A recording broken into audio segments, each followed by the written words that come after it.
Hey guys, Assalamu alaikum. This is Rabia and I'm back with my top 5 dramas of the week.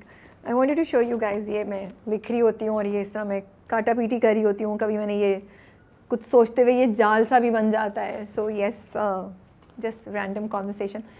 I'm smiling because अभी हमने on किया recording के लिए, तो हुज़ैफ़ा ने सबको बोला खामोशी, कोई बाथरूम नहीं जाएगा, कोई ऑफिस से बाहर नहीं जाएगा क्योंकि दरवाजे खुल बंद होते हैं तो उसमें शोर होता है. और हुज़ैफ़ा की सारी अनाउंसमेंट कर रहा है, साइड से एक गाने की आवाज़ आई तो पता चला कि मनसब कोई गाना एडिट कर रहे थे, वो भी. तो हम बड़े मज़े का सीन चल रहा था, सबको खामोशी हो रही थी 10 मिनट के लिए कि सब साइलेंस पे चले जाएँ. बेचारी my team struggles with this also कि जब भी मैं रिकॉर्ड कर रही होती हूँ तो they have to go really silent. Coming to our top 5 dramas of the week. Number 5 पे हमारे पास है मन्नत मुराद. मुझे इंटरेस्टिंग लगी दोनों एपिसोड्स बिकॉज मुझे क्यूरोसिटी थी कि क्या चेंज ओवर होगा, कितना हम देखेंगे, कुछ इवॉल्वमेंट देखेंगे मुराद के कैरेक्टर की नहीं या नहीं, और बाकी सब का क्या होगा. कुछ हमारी प्रेडिक्शंस थी कि फ़जीलत के साथ क्या होगा, कुछ सही हो गई, कुछ निकी का नहीं हुआ तो अफसोस हुआ. बट इंटरेस्टिंग एपिसोड्स थी और इस हफ्ते मन्नत मुराद ख़त्म हो गया. I am going to miss it because बहुत इंटरेस्टिंग कॉन्वर्सेशंस इसने स्टार्ट की थी, और चाहे कभी मुझे एपिसोड अच्छी लगे या नहीं लगे, but I used to think about a lot of things after watching Mannat Murad. So number 5 पे मन्नत मुराद है. नंबर 4 पे हमारे पास है serial killer. It's going really great. Murder mystery thriller और बड़े अच्छे से प्लान की हुई है. कहीं भी आपको झोल नज़र नहीं आता स्टोरी में, डायरेक्शन में या एग्जीक्यूशन में. And the performances are really really good.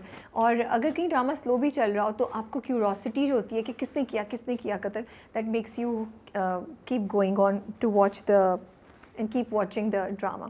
Number 3 पे हमारे पास खाई है. I hope I'm pronouncing it correctly. Next time थोड़ा बेहतर करूँगी. खाई. Okay. So strong जा रहा है. मुझे पेस बहुत फास्ट लग रही है. इस हफ्ते भी आएगा और पिछले हफ्ते तो काफ़ी कुछ एक्शन हो गया. सो आई एम ग्लैड दैट हमें कोई बहुत पेनफुल प्रोसेस ऑफ टॉर्चर वो ज़्यादा नहीं देखना पड़ रहा. फ़ौरन ही एक्शन पे आ गए हैं. इन दैट सेंस थोड़े मुझे कैरेक्टर्स की डेवलपमेंट में लगता है टाइम लग सकता था, लेकिन फिर भी I am happy with the pace. And I am curious कि अब आज की एपिसोड में कौन निशाना बनेगा जामदा के रिवेंज का. नंबर 2 पे जाने से पहले हम करेंगे best director, which is Kasim Ali Murid for Jaane Jahan. I think Kasim is doing an amazing job for creating a love story, for creating a drama that is so calm and serene, and it doesn't bore you, it entertains you, but it has no toxic element or no बहुत ज़्यादा sensationalism नहीं है. अगर आप बाकी characters भी देखें तो वो भी बड़े मज़े के लगते हैं. सो जिस तरीके से उन्होंने किश्वर को डायरेक्ट किया है, जिस तरीके से उन्होंने तब्रेज़ को डायरेक्ट किया हुआ है, एंड जीनत को डायरेक्ट किया हुआ है, these characters are interesting. They are not just toxic और नेगेटिव कैरेक्टर्स, क्योंकि यूजुअली टॉक्सिक नेगेटिव कैरेक्टर्स जो बोरिंग होते हैं आप आगे कर देते हैं. लेकिन मुझे एक्चुअली इंटरेस्ट होता है कि तब्रेज़ क्या करेगा, इसकी नेक्स्ट चाल क्या होगी. Of course the credit goes to the script writer, the writer Vida Bilal, लेकिन उसकी एग्जीक्यूशन एंड जिस तरीके से उन्होंने कैरेक्टर्स को पोर्ट्रे करवाया है, डायरेक्ट किया है कासिम ने on screen, that is very important. Story ऐसी है कि आप बोर नहीं हो रहे, अच्छे तरीके से उसको लेके चल रहे हैं. He is actually giving us just the right combination of scenes which are entertaining. कुछ रोमांटिक हैं, कुछ नेगेटिव हैं, कुछ टॉक्सिक हैं, लेकिन इतना लेवल ऑफ टॉक्सिसिटी नहीं है. कुछ चालों से भरे हुए हैं. So very interesting story line and very good direction. Number 2 पे हमारे पास जाने जहाँ हैं. Again I am just loving the episodes.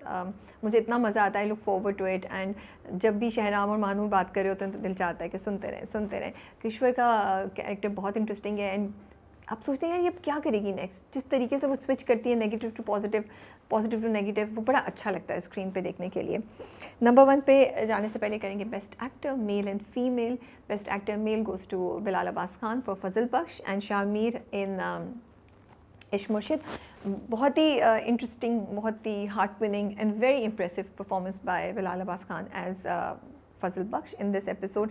पूरा वो फ़ोन वाली कॉन्वर्सेशन, डार्लिंग वाली, और वो जो इटालियन पराठा डिमांड करते हैं शिवराज से, वो बड़ा अच्छा था. फिर उनको कुत्ते से जो डर लगता है वो बड़ा अच्छा था. आई हैव टू से कि उनकी जो डिलीवरी है डायलॉग्स की, voice and his expressions, his eyes, everything is just so much in sync. कहीं से भी नहीं लगता कि वो, हल्का सा भी नहीं चांस लगता कि वो एक्टिंग करें. इतनी नेचुरल उनकी परफॉर्मेंस है. अच्छा, when I say that, what I mean that कि वो कहीं भी उसको ओवर नहीं करे. उन्होंने फजल बख्श का कैरेक्टर ऐसे डेवलप किया है कि वो जो भी करे वो कहीं भी ओवर द टॉप नहीं गए हैं. वो उसकी पर्सनालिटी के साथ बैठा है, क्योंकि वो शुरू से ही उन्होंने ऐसा रखा है. बट बड़ा केयरफुली खेला है कि वो OTT नहीं लगे. और मज़े का भी लगे, फ़नी भी लगे और उसकी एंटिक्स भी आपको अम्यूज़ करें, लेकिन कहीं भी आपको ये नहीं लगे आप बोलें यार ये थोड़ी ओवर एक्टिंग हो गई है। सो ये ज़बरदस्त बात है कि आप उनकी परफॉर्मेंस को ओवर एक्टिंग नहीं बुला सकते। It's actually a great and very impressive performance as Fazal Bakhsh की, जहाँ फजल बख्श की गूफीनेस, उसकी ऑनेस्टी, उसकी मज़े मज़े की बातें हमें बहुत एंटरटेन करती हैं। Best actor female goes to Faiza Gilani for Babra in serial killer. इतनी अच्छी परफॉर्मेंस दी है एंड वो आपको ना शक में रखती है कि क्या is she the killer, is she involve in this whole process.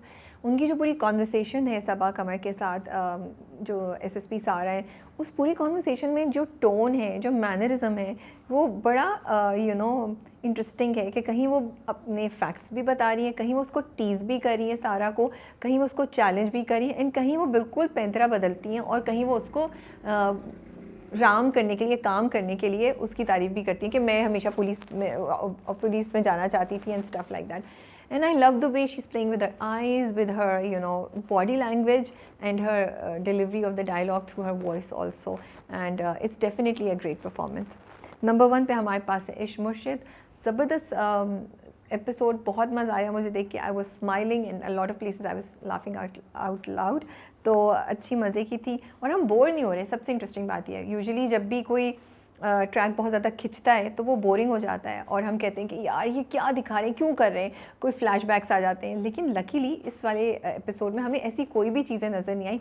तो वही बात है कि अगर आप चाहें तो आप एपिसोड्स को 30, 35, 40 भी कर सकते हैं एंड आप ये भी कर सकते हैं कि इतना अच्छा करें कि ऑडियंस बोर नहीं हो, वो इंटरटेन हो. तो ये एक एपिसोड थी जो परफेक्ट एग्जांपल है कि उसने हमें 40 मिनट्स प्लस दिए लेकिन हम कहीं भी बोर नहीं हुए. We were completely and thoroughly entertain and then we were curious also कि क्या शिब्रा को मोहब्बत हो गई है या नहीं हो गई है. एंड फजल बख्श का क्वेश्चन बड़ा इंटरेस्टिंग था कि क्या उसको बता देना चाहिए, is he at the right point.